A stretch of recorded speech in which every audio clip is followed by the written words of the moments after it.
किसी के घर में मौत का मातम हुआ हो और उसी टाइम पर असुरी शक्तियां जो होती हैं अपना प्रकोप दिखाती हैं जंगलियों पर और घर के लोगों पर और घर के बच्चों पर।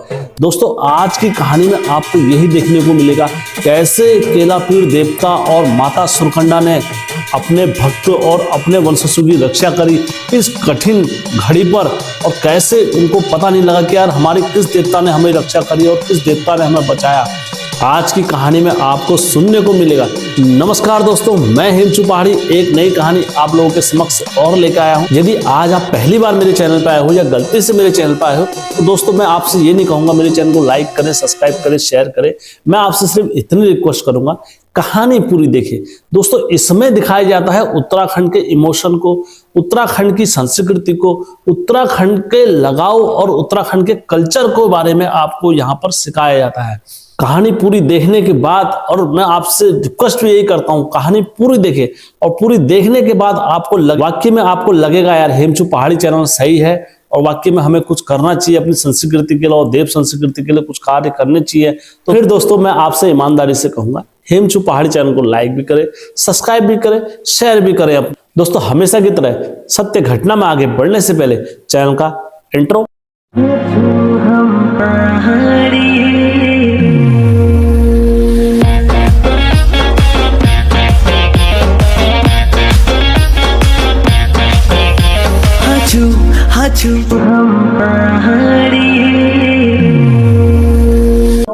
जय बिरकारा बजरंगी, हर हर हर हर हर हर हर हर हर हर महादेव। दोस्तों आप सभी भक्तों पर महादेव की असीम कृपा और आशीर्वाद हमेशा बने रहने चाहिए। सत्य घटना में आगे बढ़ने से पहले मैं आप सभी से गुजारिश करूंगा, विनती करूंगा, रिक्वेस्ट करूंगा, यदि आपके पास भी कोई ऐसी सत्य घटना या सत्य कहानी है जहां पर आपके घर के इष्ट या किसी देवता ने आपके घर का कहीं भी किसी ने भी उद्धार करा है तो आप अवश्य हिमचू पहाड़ी चैनल के साथ साझा करें। और मैं दोस्तों जो साथी लोग और जो दीदी लोग मुझे कहानियां दे रही है मैं उनका हिमचू पहाड़ी चैनल की तरफ से दिल से स्वागत करता हूं और सम्मान करता हूं कि आप लोगों के माध्यम से मुझे कहानियां मिल पा रही हैं। कहीं ना कहीं आपका उत्तराखंड संस्कृति से बहुत अच्छा लगाव है और आप लोगों को इस विषय पर जागरूक भी करना चाहते हो। तो दोस्तों मैं इसलिए उनका धन्यवाद और दिल से कोटि कोटि नमन करता हूँ। तो दोस्तों आज की सत्य घटना में आगे बढ़ता हूँ। आज की जो सत्य घटना है यह है टिहरी गढ़वाल से। टिहरी गढ़वाल में एक गांव है, वहां एक दीदी ने कहानी दी और उस घर के उनने बताया जिस वक्त ये घटना हुई मैं उस वक्त मात्र 16 साल की थी और जब ये जो कुछ वाकया हुआ इसके जो साक्ष्य हैं हम लोग हैं। एक समय की बात है, ये उस वक्त सब छोटे छोटे बच्चे ही थे। आप 16 साल की उम्र क्या होती है दोस्तों, ज़्यादा से ज़्यादा हाई स्कूल इंटर में पढ़ने वाले बच्चे होंगे। उस टाइम पर इनके घर में दादी थी, परदादी जो थी, पापा की मम्मी की मम्मी जो थी। तो दोस्तों उनके घर में क्या हुआ, एकमात्र दादी बची थी, वो दादी परदादी भी एक्सपायर हो गई। जब एक्सपायर हुई तो दोस्तों आप सभी को पता है जब भी हमारे गांव में और घरों में जब भी कोई पहाड़ों पर जो हमारा खास तौर से जो उत्तराखंड की संस्कृति है उस पर बात करता हूँ, तो हमारी उत्तराखंड की संस्कृति पर ऐसा होता कोई जब भी एक्सपायर होता है तो उसमें भी अलग अलग बिरादरी हैं, जैसे गोस्वामी उसमें अलग होता है और जो हमारे बिष्ट लोग, रावत लोग और जो अलग उसमें है तो उनके और रहा रीति में अलग होता है। जैसे गोस्वामी उसमें क्या होता है, व्यक्ति को समाधि दिलाते हैं, जैसे पहले जल में लिया करते थे लेकिन अभी वो जमीन में ले लेते हैं समाधि। लेकिन हमारे जो विशेष कल्चर है पहाड़ियों का तो उसमें क्या होता है जब भी कोई एक्सपायर होता है घाट में जाके अंतिम संस्कार और उनका करके आते हैं। वो अटल सत्य है दोस्तों, एक दिन सबने जाना है, वो कोई उसमें दो राय नहीं है। वो मैंने भी जाना है, जो कोई भी है वो एक दिन अटल सत्य मृत्यु सभी की आनी है। जो पैदा हुआ है उसकी मृत्यु निश्चित हुई है। तो उसी प्रकार से जब इनके घर में इनकी परदादी एक्सपायर, हमारे पहाड़ियों में क्या होता है जब भी किसी को वहाँ एक्सपायर वगैरह होते हैं तो उनको वहाँ पोहराने जाते हैं। 9-10 रात तो पोहराते ही हैं। तो रात में जो आदमी लोग होते हैं और जो दिया होता है वो दिया 9 दिन तक पूरे कुल में एक ही दिया जलता है और परिवार में किसी के घर में दिया नहीं जलेगा क्योंकि वो उनके लिए होता है। और उस टाइम पर ना आप किसी देवता को किसी को पूजा नहीं दे सकते। मैं इस बारे में विस्तार से बताऊंगा। फिलहाल हमारे पहाड़ियों का कल्चर ये है कि सब लोग आते हैं रात में वहां पर और रात में आने के बाद दोस्तों पोहराते हैं दिए। रात में सब लोग दिए को पोहराते हैं। तो उसी प्रकार से जो इनके बिरादर और जो सब लोग थे, और ये रात में उठ उठ के कभी कभार बीच में चाय बनाना, और इनके बच्चे थे तो इनको लोड पड़ता था काम का, तो इनसे बोला कभी चाय बना लो, कैसे भी कर दो, कभी कर दो। खास तौर से रात्रि में जागने का ही काम रहता था, और जिस घर में कोई मरा हो और उस घर में जाकर बैठना और उस घर में रात भर जागना और कोड़े वाले का पहरा करना, ये अपना आप में एक साहस का कार्य होता है। क्योंकि एक तो सबसे पहली बात प्रश्न चिन्ह ये है कि उस दिशा में कोई देवते नहीं आते हैं, और उस दिशा में जो भी आते हैं अपवित्र आत्माएं, भूत पितर यही आते हैं उस वक्त, क्योंकि वो अघोर में चलते हैं, और जो सबसे बेकार जो छांव होती है वो मर छांव होती है। तो उस टाइम पर इनके दादाजी क्या हुए, देवी देवताओं के अब घर में कोई पूजा होती नहीं थी, सब सुनसान थे। तो इनके दादाजी और दादी जी क्या हुए, रात को करीबन 3 बजे के टाइम पर इनके दादाजी की जो आँख थी और दादी जी की आँख थी खुली, तो उनने कहा यार मुझे बाहर जाना है और तुम मेरे साथ चलो। तो उन्होंने कहा ठीक है चलते हैं फिर बाहर।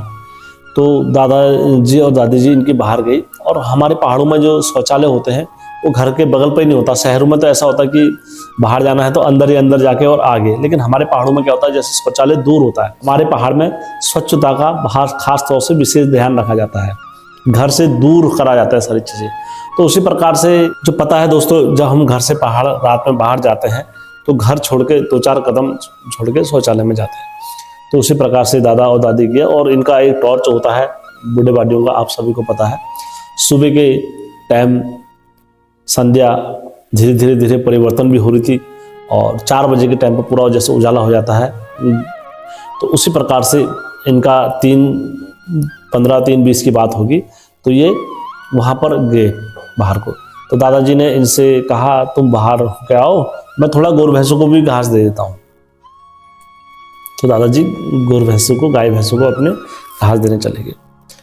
जब घास डाल रहे थे, जब घास उठा के लेके आ रहे थे जब दादाजी घास उठा कर लेके आ रहे थे, तो दोस्तों दादाजी को महसूस हुआ कि कोई हवा, ठंडी ठंडी हवा इनके करीब आ रही है, और इस तरीके से करीब आ रही है, इस तरीके से करीब आ रही है जैसे बिल्कुल निकट आ गई। और उतने में ही इनकी दादी का भी आगमन हुआ, बाहर उनसे आना।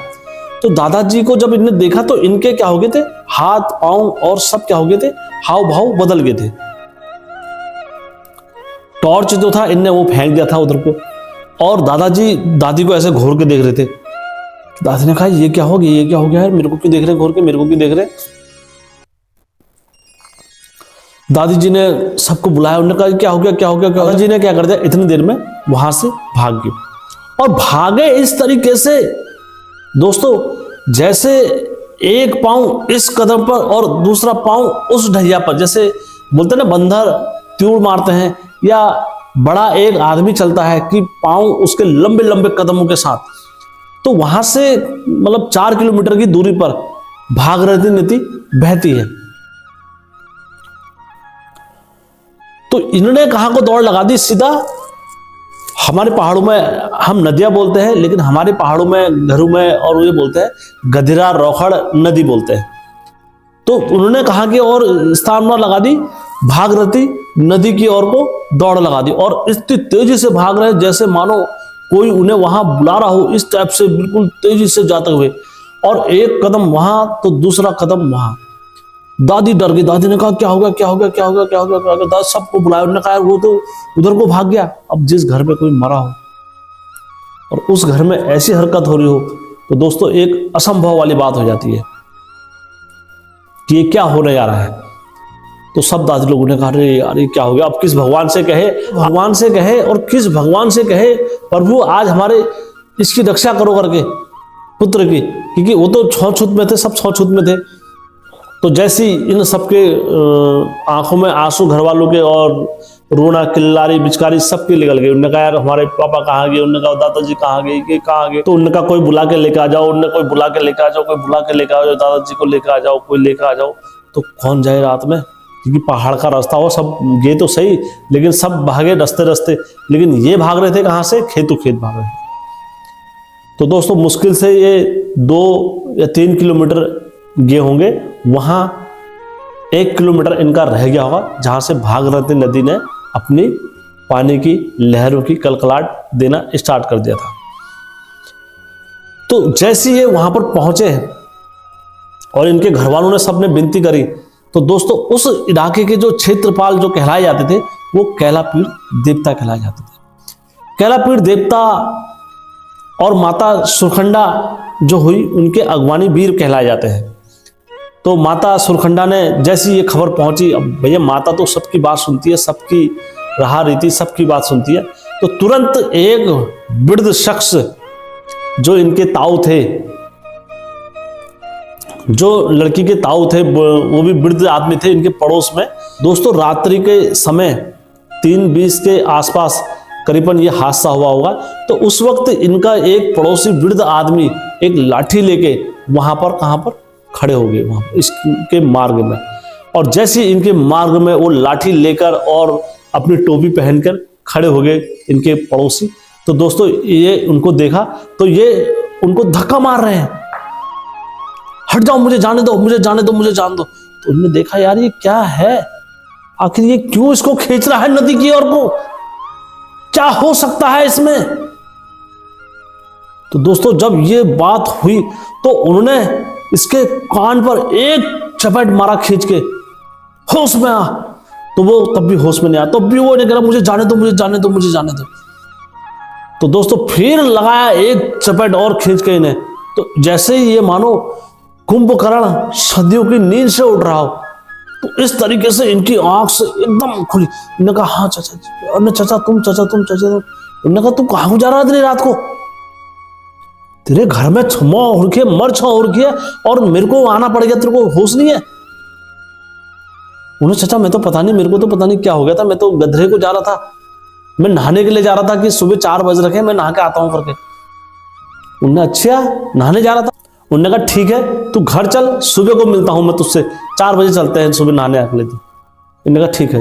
तो ये घर को गए। जाने के बाद जब इनने देखा कि जो इनके जो चाचा इनको बुलाने आए थे, तो जब उनसे कहा चाचा जी तुम यहाँ इतनी जल्दी कैसे आ गए मुझसे पहले। उन्होंने कहा मुझसे पहले क्या मतलब। उन्होंने कहा अभी तो चाचा जी तुम मेरे को वहां मिले थे और तुम अभी घर में मिले। उन्होंने कहा मिला था मैं तो घर से कहीं गया ही नहीं हूं, मैं तो घर में बैठा हूं।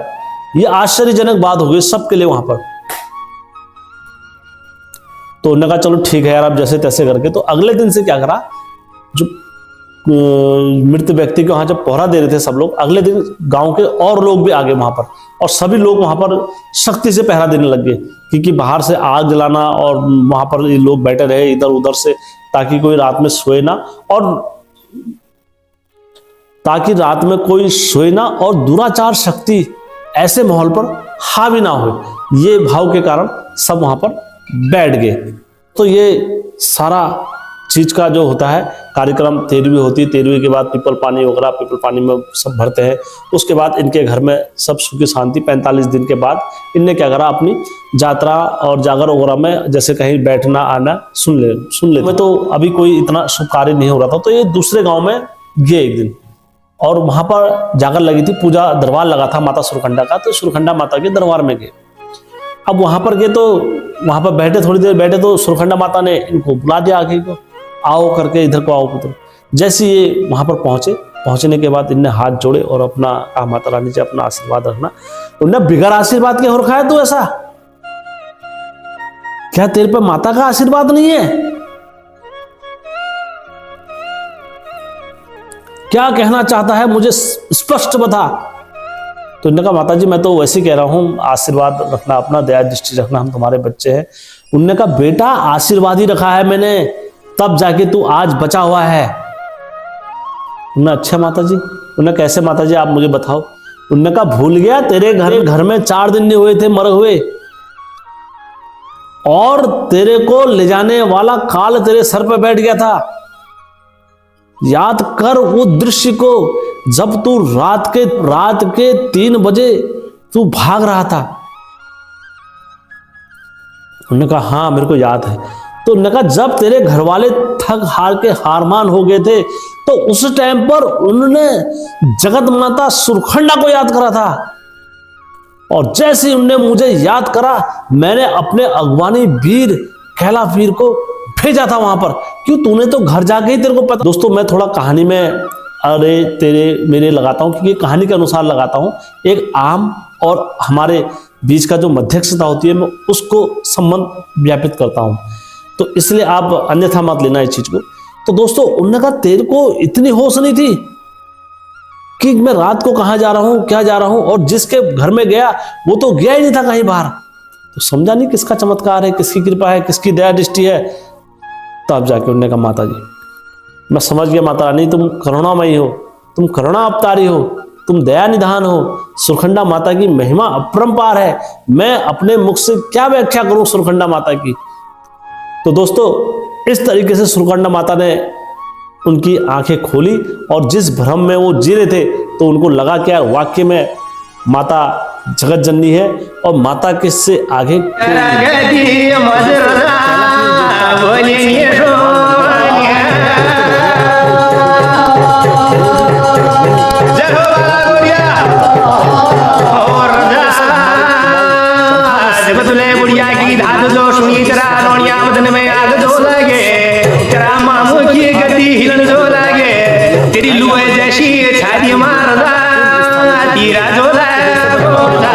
पहले बताया है।